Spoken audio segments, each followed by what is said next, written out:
Welcome back for another episode of Dr. Jea and JP's Vidcast, a series of video podcasts designed to disrupt your current ways of thinking and breathe new perspectives into your life. Welcome. There are exactly 84 hours remaining in 2016. 84? 84. That year went by so fast. What will you do with these next 84 hours? That's the critical question. Yes, it is. So as we think about welcoming 2017, it's an opportunity for us to approach the new year with excitement, enthusiasm, and joy, and really celebrate all that happened in 2016. I know all of you have accomplished some really big, awesome things, and we want to hear about them in the comments below. We also want to know, what are your biggest, wildest dreams for 2017? So here's something that I kind of want to dive into. So you and I have known each other for a very long time, and I would say that you're a very successful person. I think that you always seem like you're on track. You always seem like you have a plan. And so what do you do? Like I hear the excitement about this type of year. Right? I hear that you have these, like this excitement about this type of year. So how do you prepare yourself for a new year? Well, actually, I am the man with a plan. I keep a very strategic journal that initially I called an intentional living project because I wanted to bring the excitement of the new year and the celebration and the reflection and the planning to happen more often in my life. And so I started doing it daily at first, which was a little overwhelming. I wouldn't advise that. Then I decided a monthly approach was what was probably the best in terms of feasibility. And with that, I basically set some strategic goals, big, scary things that I want to accomplish. Scary to me, I think that's important to note because what's scary to me might not be scary to you. You might go, I can do that, piece of cake. Right. And so really thinking about knowing yourself and being able to dive into that fear and say, what kind of big, scary things do I want to do this year? Right. And then how can I celebrate that? So here's an example. In 2015, my big scary things were graduate with my PhD. For those of you who know me, you know from January to June that year, there wasn't a day that went by that I actually thought I was going to graduate. I was completing a big innovation grant for the Lieutenant Governor, and I wanted to finish that strong and successfully. So at the onset of that year, I was thinking about that. And then Gigi was entering kindergarten, and so it was very important for me to find a career plan that would allow me some flexibility to be able to be present in her school day because I love school and being in schools with kids probably more than anything else.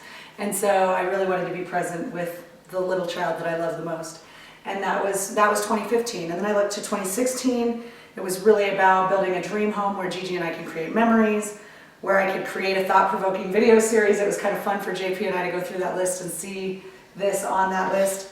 And then to really focus on nurturing kidpreneurs in Gigi. And I did some research on that for my dissertation, and I really wanted to provide her with an opportunity to build those dispositions. And so we launched Gigi's Juice, and then that faded fast for her. But that was a great experience for her to be able to try something and learn entrepreneurship, and now she's on to other hobbies. This year I've been doing some thinking, and it's been a little bit harder. Like I think as the momentum gains, I haven't had the quiet time yet to really sit and reflect. And but I'm thinking about a few big scary things. One of them is not too big and scary, it's actually more fun, is to host play dates and gatherings with my new neighbors and on my new street, and also to bring in my old cherished friends with those new neighbors and create places for us to have fun and make memories in the new home. I really want to launch Building Brilliance 2.0 and have a strategic life planning face-to-face event that would be fun and exciting and help people do what we're talking about in a very concrete, actionable way.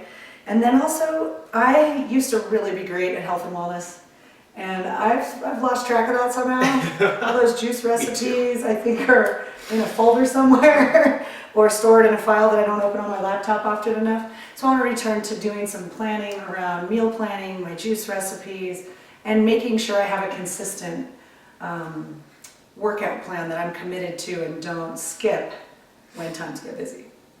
There you go.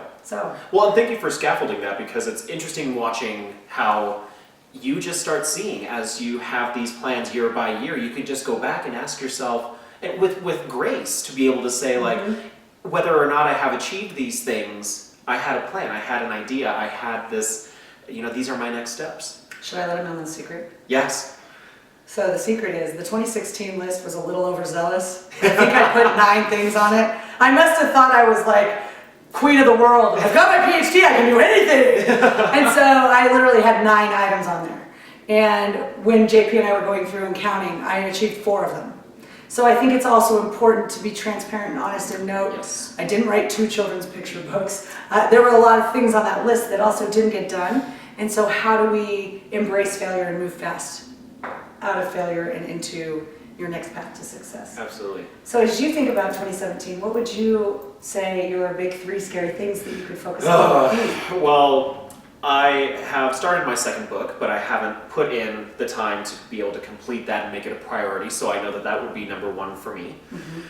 Second one is that I am very grateful to say that I am now in a job that can actually help me meet my financial goals. And so for 2017, I really would like to get out of credit card debt. Woo! So we're gonna get that done.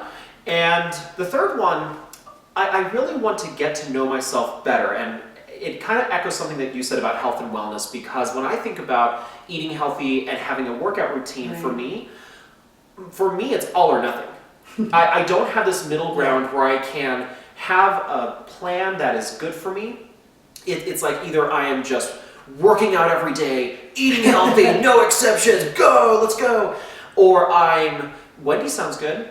You're Superman or you're asleep. Absolutely. And so I want to get to know myself better to try to figure out why I can't find that middle ground and then implement that. To find, how can I put health and wellness into my week? Not necessarily my day. Maybe have some cheat days, but how can I get 2 days a week of workout in?